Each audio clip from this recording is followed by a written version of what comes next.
আসসালামু আলাইকুম, কেমন আছেন সবাই?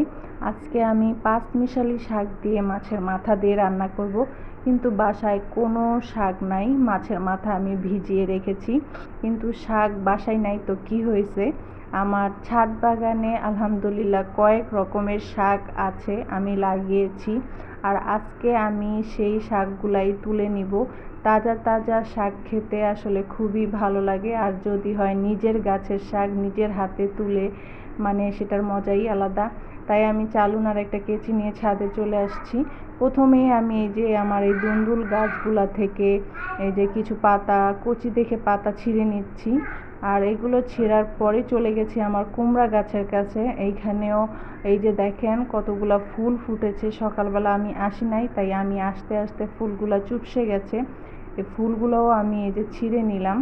আর এই যে কিছু পাতাও আমি ছিঁড়ে নিচ্ছি। এই গাছ থেকে কিন্তু আমি অনেকগুলো পাতা ছিঁড়েছি। এই যে দেখেন, আগা আমি ছিঁড়লাম না, ওগুলা পরে অন্য আরেকদিন ছিঁড়বো। তারপরেই আমি এই যে পুঁই শাক গাছটার কাছে চলে আসছি।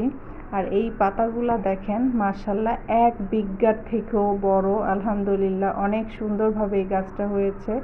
আর এই পাশেও এই যে দেখেন পুঁই শাক গাছ অনেকগুলো আছে। এখান থেকেও কয়েকটা গাছের আগা আমি কেটে নিলাম। আর এই গোড়ার দিকের কিছু পাতা আমি ছিঁড়ে নিচ্ছি। এগুলো যদি আমি এখন না খাই তাহলে পরে এগুলো আর খেতে পারবো না, এগুলো নষ্ট হয়ে যাবে। এখনই দেখেন কি কয়েকটা পাতা হলুদ হয়ে আসছে, তাই আমি নিচের দিকের পাতাগুলা কিছু ছিঁড়ে নিলাম।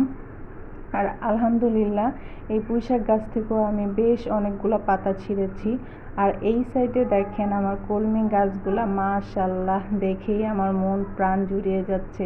আপনাদেরও মন প্রাণ জুড়িয়ে যাচ্ছে না বলেন? এত সুন্দর গাছ, একদম সবুজ সতেজ, কার না ভালো লাগে বলেন?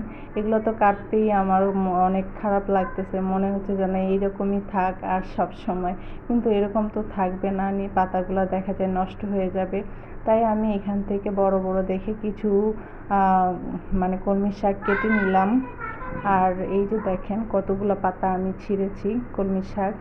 আর আমার কিন্তু শাকগুলা ছেঁড়া হয়ে গেছে। মোট আমি 4 আইটেমের শাক আমি তুলেছি, তারপরে কুমড়ার ফুল। এখন আমি বাসায় চলে যাচ্ছি।